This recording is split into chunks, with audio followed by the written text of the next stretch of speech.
Alrighty, here's the developer notes for the bounce adjustments. Please be good. Please, Smilegate. Conclude Season 1 and launches Season 2. Gearing up for a new leap forward. Okay. Major balance adjustments that will be applied alongside the Season 2 update. Explain the changes to data storage rules. Okay. That could be big. Let's see. Save data storage rule adjustments. Identified the current calculation methods include several unintuitive elements that caused inconvenience. Very true. You have to do a lot of things that feel kind of weird. Weird interactions, right? Like having to transform a card and then remove it, for instance. Under the previous rules, accurate calculation required players to manually track their gameplay in detail. As a result, we observed cases where players relied on external websites or tools in order to create their desired save data. Thank God they realized that. That's a very big thing. You should never need to go to a third-party tool to understand something in-game. That's really, really good. To reduce the burden Protoss face in managing save data and allow greater focus at in-game choice and experiences, revising save data storage rules in a more intuitive direction. Okay. As a result, a form of optimal play emerged even before entering Chaos, dictating the exact order and methods by which elements needed to be acquired. In this environment, unexpected choices and experiences often became sources of calculation-driven stress rather than enjoyment. Well, they pretty much just reiterated it will be done in a more intuitive manner. Let's see. Save data rules. Calculated based on additional elements. Okay. Neutral cards are calculated at a fixed value regardless of whether Epiphany has been applied. That's great, so it doesn't matter if a God Epiphany is there, I guess. Divine Epiphany will continue to be calculated 20 points. Never mind. So I guess it's 20 points on a neutral card, even if it gets an Epiphany. But if you get a God Epiphany, it would be 40 then. Okay. Monster cards are common, rare, legendary tiers based on the effects. Thank you. That's perfect. 20, 50, 80 points respectively. Well, I still think that 80 is a bit ridiculous. Because what's even really the point of an 80 cost card? You're never really going to be able to play it. So like something such as Kafox is going to be 80. You still can't use it. So it still seems a bit silly to me, but it's a good direction still. Points awarded for card duplication are changed from 0, 10, 30 to 0, 0, 40. Okay. So you get 0 punishment at all from the first two. But then if you get the third one, it's the same as getting the first two. Okay. That's nice. It's not like the biggest deal because usually when you're trying to really build a strong character, you're going to get that third copy. But I mean, it's still nice, I suppose. Removing cards other than the starting card does not grant points. Each removed starting card is valued at 20 points. Transforming a card is also treated as removal now. Okay. Limits will be added to removal and duplication. Duplication is limited to a maximum of 4 times, and removal is limited to a maximum of 5 times. So that's interesting that they actually have a limit on them. To be honest, you're not really ever reaching those caps. It's strange because I almost feel like this is for future content or something. Because when do you ever dupe something more than 4 times? Or remove more than 5 cards from a deck realistically? Seems a bit odd. I found that very interesting, but okay. Even after Season 2 update, Faint Memory will continue to be refined. Okay, well, at least they're going to continue looking at it. This is a step in the right direction. We'll see how it pans out. They also did mention something along the lines of not having to remove other allies' cards when you're trying to copy and stuff, so they mentioned that before. Balance adjustments. Okay, this could be big. Season 2 introduces a series of improvements and adjustments aimed at expanding strategic options and allowing Protoss to enjoy combat in a fresher, more dynamic environment. Good. Combatant reworks, combatant improvements, partner improvements, memory fragment improvements. Okay, might have to farm different sets, we'll see. Adjustments to select equipment and common cards. That sounds great. First adjustments are for Tresa and Cassius. These are the first 2 nerfs, are they not? I would argue that Tresa doesn't actually need a nerf, just Cassius, to be honest. I like how they say the depth in which Protoss analyzed and utilized these 2 combatants in their own ways left a strong impression on the development team as well. Oh, I bet they were like, oh my god, bro, what did we do? Like, that was their impression, bro. They were like, oh god, we gotta nerf these 2. Okay, let's see. What are they doing with Tresa? Under the current structure, each application of agony stacks is an individual debuff. It's resulted in overly cluttered monster HUD information. Ah, okay. That makes sense because what would happen against the boss is it would have like 500 debuffs on it, and then all of them would proc, and your game would lag for like 3 minutes, right? So they pretty much just want to change that, maybe just to have it stack on one buff or something. Improve readability on and reworking how agony operates, making its behavior more intuitive and allowing Tresa to utilize agony in a new way. Yeah, there we go. It's going to be like a single stack thing. Oh, look, they have these adjustments looking like this. It's like the Epic 7 balance patches now. Interesting. It's a single debuff now. At the end of the turn, the damage is dealt based on the number of agony stacks, and the stack count is reduced by half.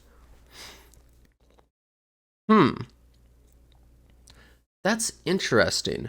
I'm not really sure how to think about this exactly. Because on the one hand, making it so it always reduced by 1 each time would mean after 2 turns you would lose an entire turn of stacks. But now with this new version of it, it kind of does the same thing if I'm not mistaken. Because what happens is each stack lasts 2 turns. So that means each turn you take, you're losing essentially half the stacks, right? So is this essentially removing the same amount, if I'm not mistaken? Tell me if I'm wrong, but I think this is essentially doing a similar thing. Because, like, let's pretend you're adding 10 stacks per turn, right? So you add 10 stacks on the first turn, 10 stacks on the second turn, then on the third turn you add 10 stacks and it gets reduced by half? No, okay, after the first turn it would be 5, then after the second turn it would be like 7.5, and then the third turn, this is very strange. Okay, well, let's continue looking. On effect activation, reduce agony by 1. On effect activation, decrease agony stacks by half, max 20 stacks. Instead of 50% damage and 2 agony, it's 80% of 1 agony. What the hell? Wait, they're completely changing how she works. Wait. 100% damage, 2 by 2 agony, 2 agony damage, 50% plus 10% for each agony on the target. So advanced Shadow Dagger, it costs 0 now. No, I think Advanced Shadow Dagger is way better now, actually. The fact that it costs 0, I think, is actually a massive improvement. And you should be able to get essentially the same amount of damage from the actual use of it. Okay.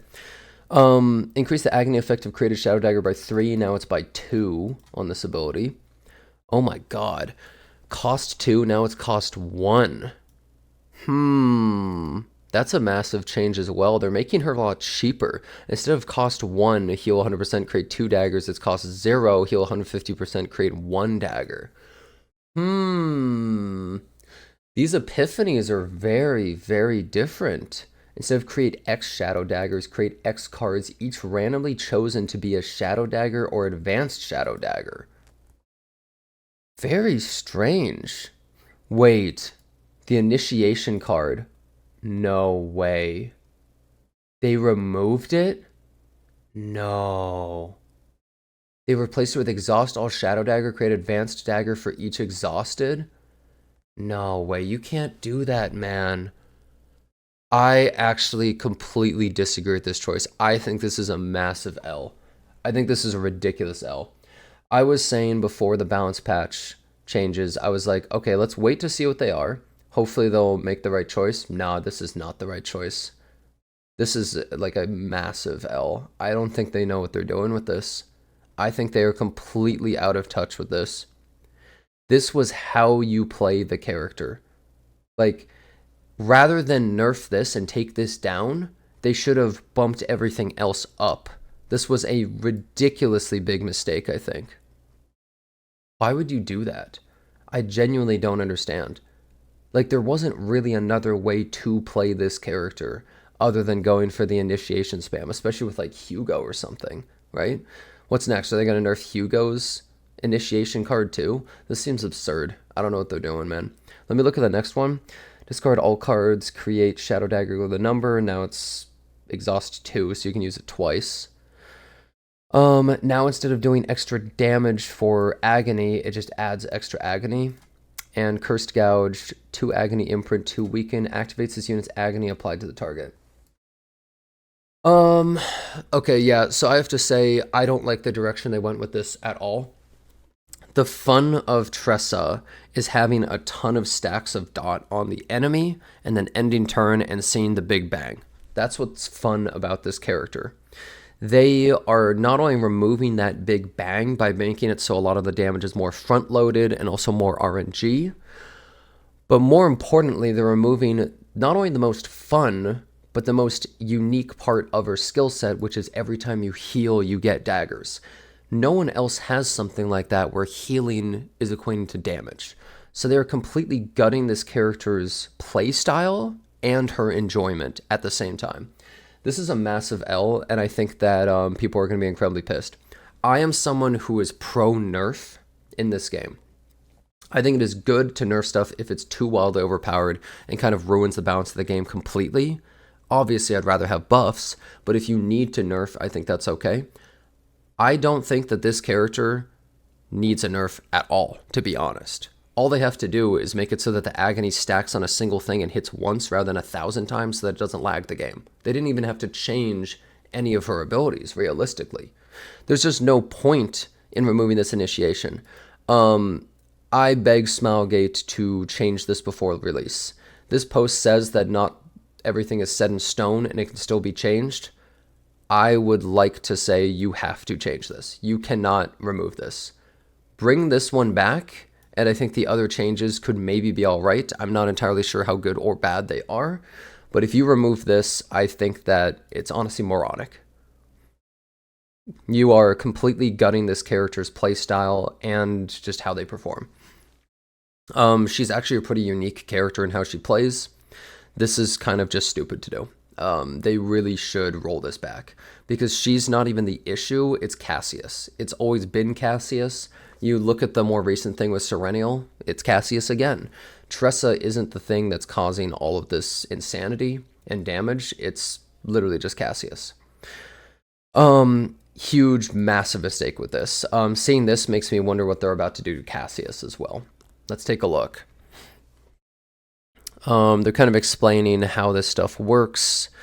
The base damage is increased, improving overall usability. Yeah, but nobody cares about the base damage. In fact, people would be okay if Tresa did 0 damage on hit, but then all the damage was the dot. That's what's fun with the character. They're trying to revamp Advanced Shadow Dagger, but like, you can't remove her old playstyle to then add something you want to be promoted. That's a mistake. You need to instead promote Advanced Shadow Dagger to make people go, oh, maybe I'll use this instead of the other thing, rather than removing the other thing to force people to play the way that you want. That is a massive mistake. I think they completely missed the mark on this, and they don't understand why people enjoy Tresa. They really need to roll it back. They still have time. They need to do that. Yeah, they're explaining a lot of their different changes. I think most of them are big mistakes, though. The Shadow Reload card, which previously served as the core of Tresa's playstyle and showed an overwhelmingly high Epiphany pick rate. Yeah, but the thing is, people picked it, 1, because it was fun, 2, because it was good. So instead of killing that, just make the other things better. You don't need to murder what people liked to do. You need to bring everything else to a similar level so people want to play them. It makes so much more sense. You can make it so like, well, you could go for that build, or you could go for a Shadow Reload build where you create Advanced Shadow Daggers and you're able to create like a bunch of those and they all cost 0. But they kind of missed the mark. Anyways, let's move on. We saw those changes. Let's look at the Cassius changes now. Oh man, are they about to gut this guy too? Okay, so quest mechanic changes. When conditions are met during battle, generate a quest card as a reward. 80% fixed healing 3 times per turn. Oh, wow. Okay, so he just heals every time you generate a quest card. They said they were increasing the healing, but like, wow, that's actually a pretty big increase right there. Okay. So he gets the quest card and a heal now. Let's look at this. 40% damage for each attack card used this turn. Max 4 times. Okay, well, he's definitely not going to be doing that much damage anymore, that's for sure. Max 4 times. Couldn't you have made it at least max, like, 20 times? You know what I mean? I just feel like 4 is a bit limiting. Like, even if it was max 20, it wouldn't be that crazy. Because people were going, like, 500 stacks on it, right? But I feel like max 20 even isn't, like, that insane to make him, like, a DPS god, really. And you still have to combo everything. And then it goes up to 50%, but only 4 times still on that upgraded quest card. Triple 1 is now 150%, 150%, so it just gets a straight up buff, and it goes up to 200, 200 with the empowered card.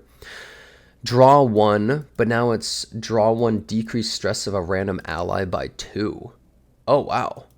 Okay, that's actually kind of crazy that Full House now removes stress. That only matters in Chaos, so outside of it doesn't really do much, but that's pretty cool in Chaos. Dice Trick, now, rather than decreasing costs by the number of completed quests, reduce 1 morale for 1 turn, I guess, of the enemy, and decrease cost by the number of completed quests. So this is just a straight up buff, I'm assuming, unless it's reducing the morale of your own team, which would be really stupid. I'm pretty sure it's for the enemies, though. Now, the Dice Trick Unique Epiphany increases damage and plus damage amount for each completed quest. Now it only stacks up to 5 times.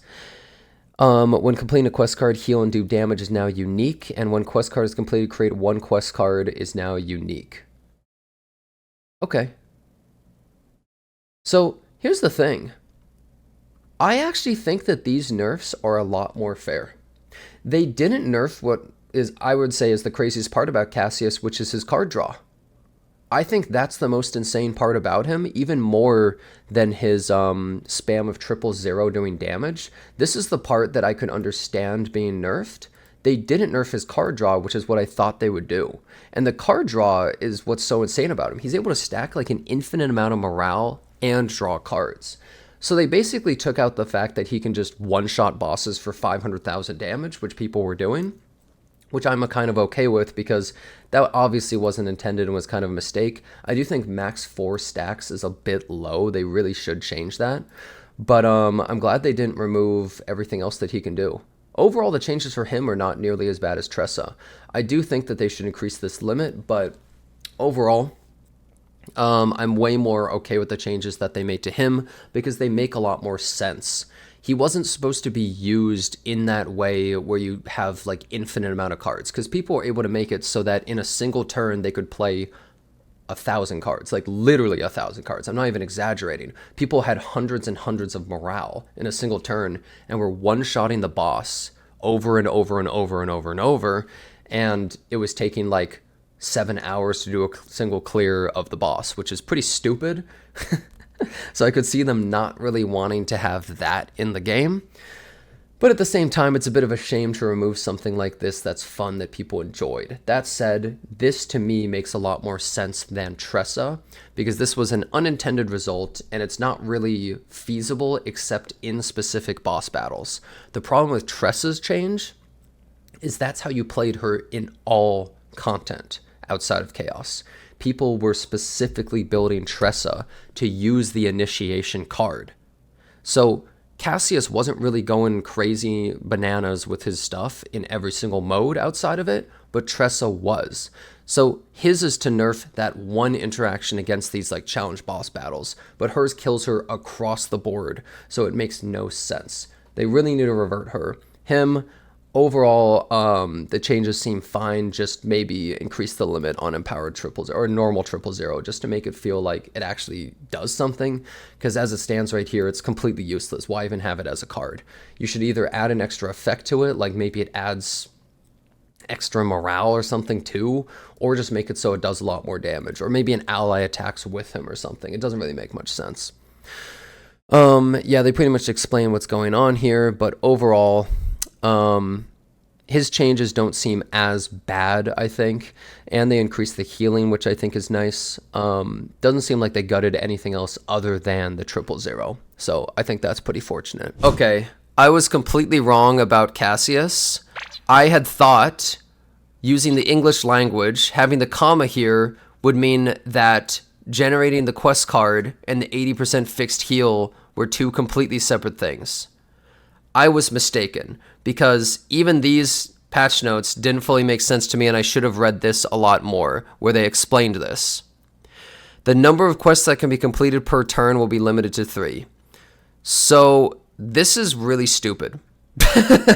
I thought that they had kept the identity of Cassius because I thought he could still make an unlimited amount of quest cards per turn. It's just that the 80% fixed healing was 3 times per turn. No, they have actually completely gutted Cassius as well, and he is not able to unlimitedly draw with full house the way he could before. I was completely mistaken. This character has also kind of been gutted completely. Now, in a normal chaos run, let's say, it's not really going to change anything for him. But it is going to kill him outside of it if you want to do some fat combos. I find it pretty disappointing. To be honest, like, why even make it 3 times per turn? This is such a ridiculous limiting thing, too. You could make it, like, 10 times per turn or 8 times per turn still, right? And people would still be able to get the power fantasy of spamming cards, but maybe just not make like 5,000 cards, right? I think this is also a massive mistake. I was under the impression they were keeping his identity, but simply changing some elements of it, but I was mistaken. They have instead completely gutted him like Tresa as well. They are way too heavy-handed with these changes. I understand that Smilegate likes to nerf this way. They did the same in Epic 7, where I'm going to nerf the characters so hard that I never have to nerf them again. That's basically what they do, right? But, like, this is just insanity. You are actually making both the characters just not function the way that they worked before. And I think it's ridiculous. Yeah, I mean, I still remember how they would nerf characters in Epic 7. They would, like, slaughter them. I was thinking that they would actually put their head on straight for these changes, but they sure as hell didn't. They went all in and said, let's make these characters not fun anymore. Very foolish, and they should honestly revert both of these. Not really much else to say other than massive L to the developers on these balance changes to these characters. Massive, massive L to them. You need to revert this stuff in some way, shape, or form. Just make it so that Cassius can generate like 10 cards per turn, so it's not infinite, or something like that. And Tresa, make it so that she keeps her initiation, and make it so a different epiphany that no one uses is instead changed to like an upgrade initiation unique that doubles the amount of advanced shadow daggers that you generate, because they want a whole playstyle of advanced shadow daggers. Make it so people are able to still play their normal initiation heal one, but add a second one where they're able to craft a bunch of advanced shadow daggers and spam them. Instead, very ridiculous change to these two characters. Flash of possibility distributed to all players alongside the update. I think that's where you get to change the save data. Yep, you can change the unique epiphany to something else, and if they have a divine epiphany, you can change the unique epiphany with the divine epiphany applied. And it'll let you swap the options if it can't change to that other thing. Okay. I mean, I think that's a good thing, but I would really plead Smilegate relook at the Tresa changes, because I think it's such a massive L. Okay, combatant improvements. Let's see, what change are they making to some of the other characters? Let's hope for some cool buffs that allow them to be used a lot more. More detailed information, including specific card effects and numerical values, will be shared on the notice on February 3rd. Okay, counterattack. Damage amount dealt when attack is fully blocked by a shield will be increased. Well, I better hope that it's increased by like ×2, because right now counterattacks feel like garbage. They can't crit even, so you can't really scale them that well. They honestly make no sense. So this better be the biggest increase I've ever seen in my entire life, or they're still not really going to be all that useful. I guess we'll have to see what happens. Depends on other changes too. Okay, changes to Nia. Decibel, healing equal to the number of stacks is added to the default effect. Okay, so I guess she'll heal more. Elasticity, the stack limit is increased. Okay. The decibel gain effect is increased. The effect that grants elasticity is increased. Okay, so elasticity gives damage increase to your team, and decibel is increased healing. So they're just buffing both of those for Nia, basically. They're not saying the exact changes they're making, but those are the overall things they're trying to do. With Rey, the crit chance increase effect will be changed to a damage-based healing effect. Oh, okay, so our basic cards get some extra healing stuff. That's cool, and Snack Time now heals more. They did say they were trying to increase the healing of Cassius, Nia, and Rey, so it looks like they're trying to do just that. Orlia. Okay. Base card composition will be changed from 2 basic attack cards and 1 basic skill card to 1 basic attack and 2 basic skill cards. Okay. The chance to generate creations will be increased. The effect values of creations will be increased. Healing is increased, and reduce the cost of Will of Light by 1. Okay. So without seeing any epiphany changes or anything like that, some of these changes could be really good, because she was a really expensive to use character. That could help a lot, actually. Haru, Anchor Shot, damage amount will be increased. Good. It's pretty hard to scale Haru's damage. The cost of Anchor Shot will no longer increase. Ooh, that's really big. She was so hard to use because it would increase the cost and sometimes make it so your turn felt really janky. So increasing the overall damage and making it so she essentially is using 1 less AP is pretty big. This makes it a lot easier to use Haru. I think these are great changes. Yuki, damage increased. Damage increased. Damage increased. A single target damage focused effect will be added to low pick rate epiphanies. Hopefully they even increase the damage of some of the other stuff, but yeah, sounds about right. Sounds kind of like all she really needs is some damage increases, because I think the mechanics of how she plays are actually really fun and enjoyable. And obviously you can't make an AoE character do as much damage as a single target nuker. That would be stupid. But the problem was her damage was abysmal. And you take a character like Serenial, who's essentially able to do AoE and single target, and it's like, what's even the purpose of a character like Yuki? So great changes overall. Chizuru, big changes. What the hell? The effect triggered when used on targets inflicted with cursed shackles will be enhanced. The cost of certain epiphanies will be reduced. That's really good. Maybe make Karmic Flames cost 0 potentially. That could help a lot. It will be possible to gain AP through the user's own cards and continuous effects. So Inhibit is getting rid of the only inhibition that made it bad at all. So you can gain AP through it. Okay, that's kind of crazy. So you can gain AP and she's reducing the cost. In its base state, the cost of 2 cards is reduced from Bound at Dusk. That's really good too. Damage amount increase effects will be enhanced, and usability of low pick rate epiphanies will be improved. Okay, that's awesome as well. Increase the damage of Shadow of the Moon too. Okay. Now they stack in the same pile even when they're in the graveyard or draw pile. All right. And the damage increased of Moonlight of the High Tide. Is that her ult, I think? Overall, good changes. I think that Shizuru felt like even if you were playing around her mechanics, you weren't being rewarded enough. So these are great changes overall. Seems like she's going to be easier to use and also more rewarding. So I think that's a great change. I'm glad both of them are getting damage increases. Hopefully they're significant enough. Kalipe. Ooh, damage amount of upward slash and its potential, when its potential is not applied, will be increased. Vulture rejection, damage amount, and shield will be increased of certain epiphanies, and shield increased of overpower. I feel as though Kalipe is a bit of a crutch character where she's so good and useful, but then when you get to the really, really high-end difficult content, it feels as though she falls off. So I hope some of the epiphany changes maybe can help address that with increasing her scaling in a way, or making it so that she combos more with certain characters to make it so she gets way better at that point. Because otherwise, she starts to feel really weak when you're at the top level. Magna, damage amount increased, just for everything. They don't even say a specific thing. They just mean the whole character damage is increased, which is sorely needed. And Ice Wall shield gain increased. That's it, huh? I really hope that they're going to change the epiphanies a lot. They said improvements to counterattack, Glacial Iron Fist, and Ice Wall enhanced. Well, I guess we'll see what happens with that.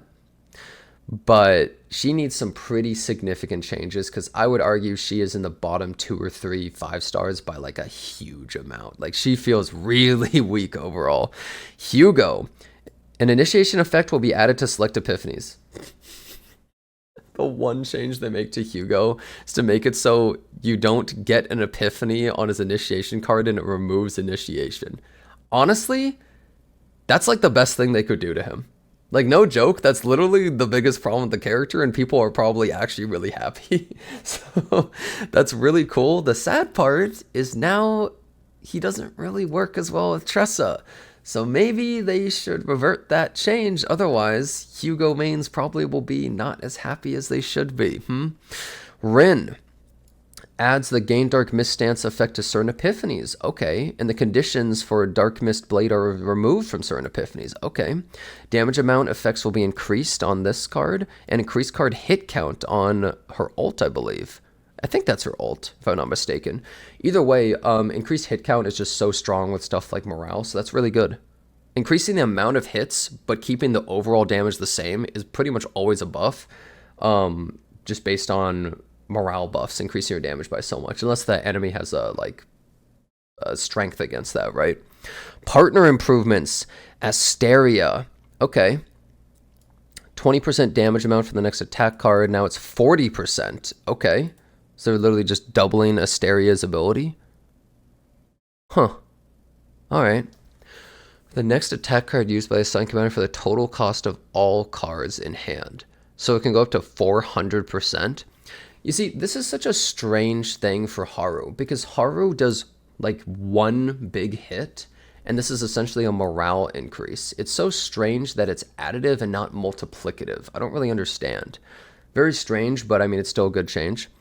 Westmacott now only costs 2 when it's draw 2 cards of the combatant. Okay, that is way better, because this was like absolute trash before.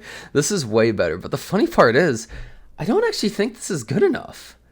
I don't actually think you would still use this over Douglas, because even though the effect is better, I think Douglas gives more damage to Yuki, and Yuki really wants more damage. So I'm not really sure how I feel about this. Attack and defense increase effects will be added to most of the 4 and 5-star passives. Okay, so maybe they're gonna add it to both of these to make it so they're just better than the 3 stars. Okay, maybe it's fine then. Maybe it's fine.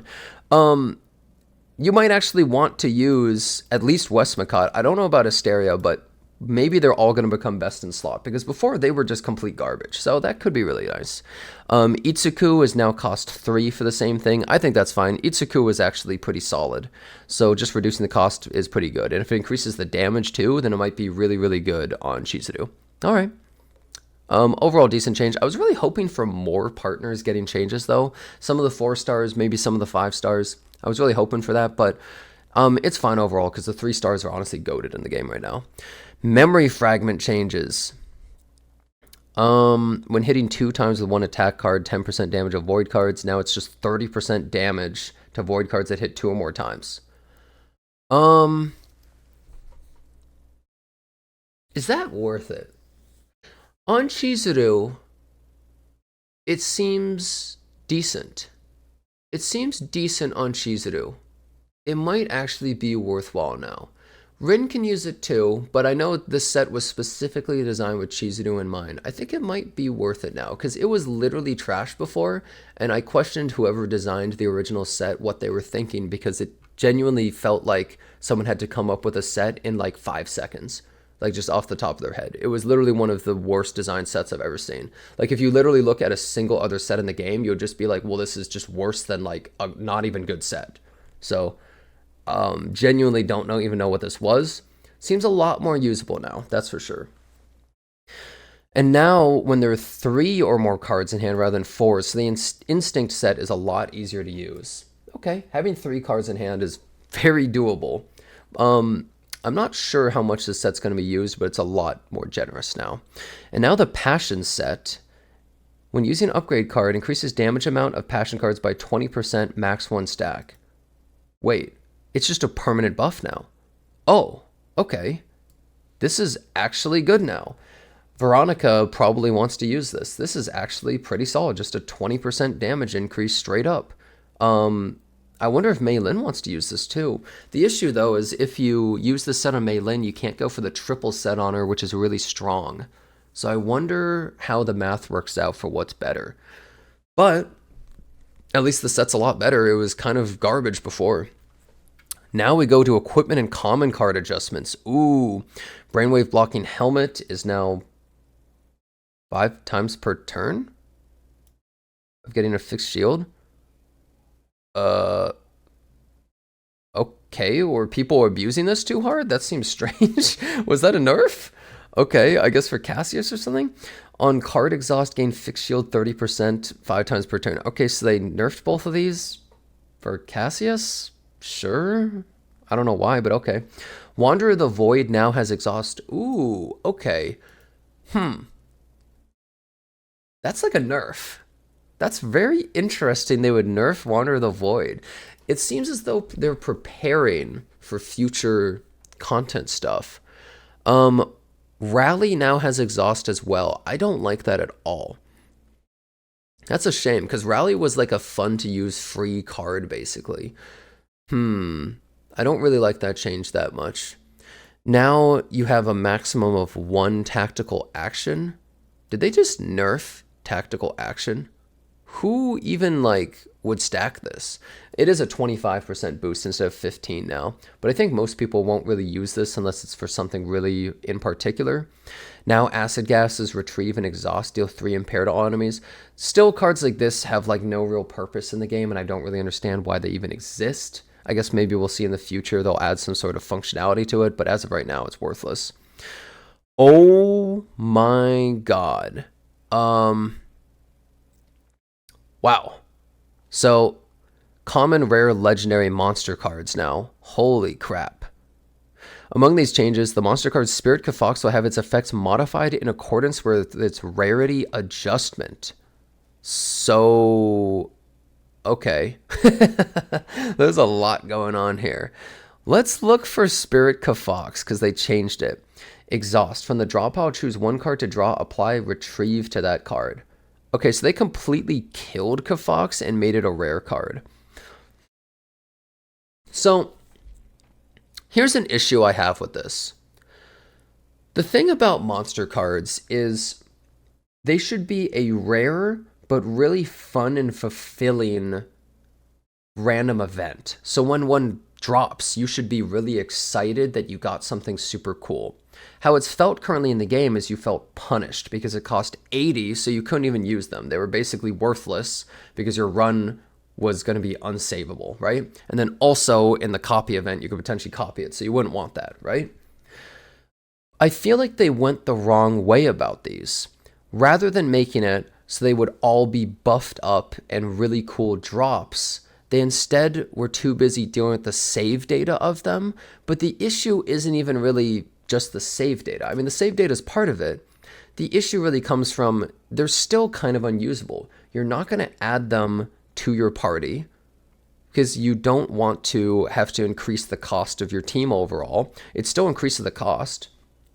So it still doesn't really feel worth it. And a lot of the effects are not that good. Some of them are pretty damn strong, but so many effects feel just jank and you're not really interested. And I think it's a shame they didn't really buff any of the ones that feel completely pointless. So I'm not really sure what's up with that. Like, I still don't really know if players are going to be utilizing most of these. They're just not significant enough. So I appreciate the idea, but I still think it really needs a lot of work at the moment with the monster cards, and there's a lot more that they can do with them. So hopefully they do more in the future with them. Yeah, that Spirit Kafox change literally just kills the card, by the way. So like I don't even really know what's up with that. Is that everything? Wait, are they not changing any other common cards?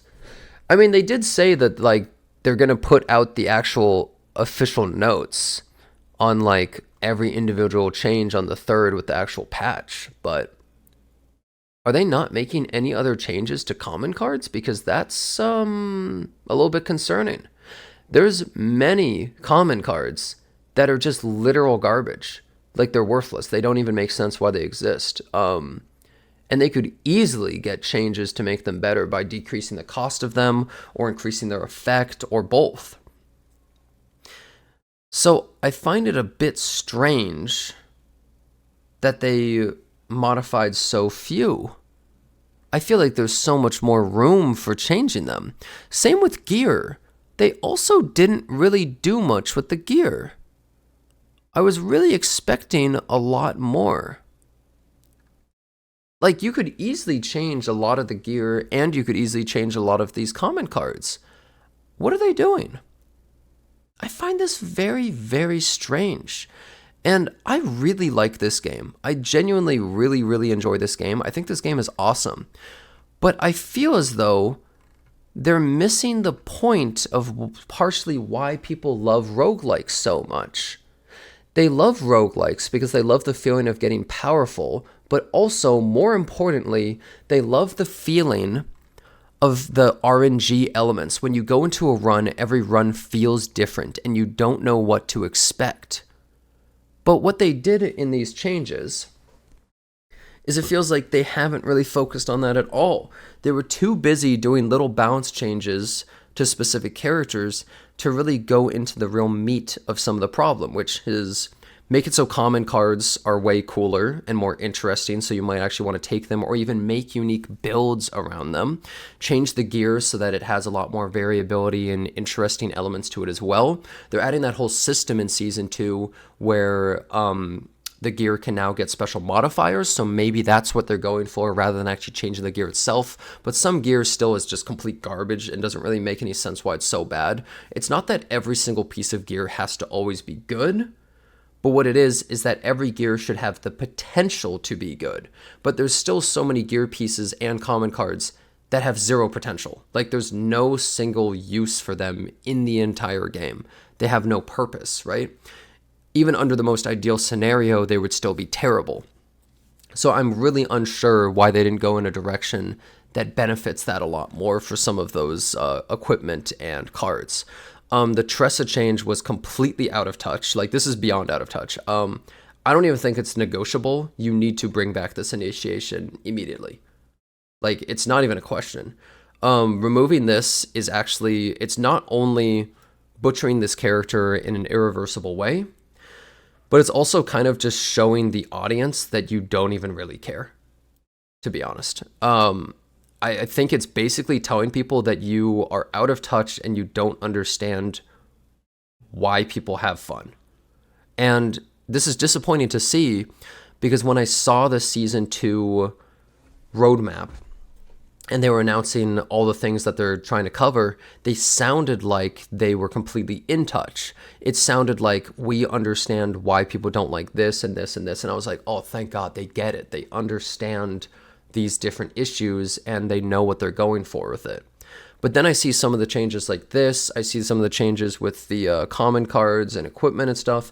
And it makes me think, okay, well, how do you say you understand the problems, but then you kind of go in an opposite way where you're hurting the fun and enjoyment of what people like about this game? Very, very questionable changes to me for some of these.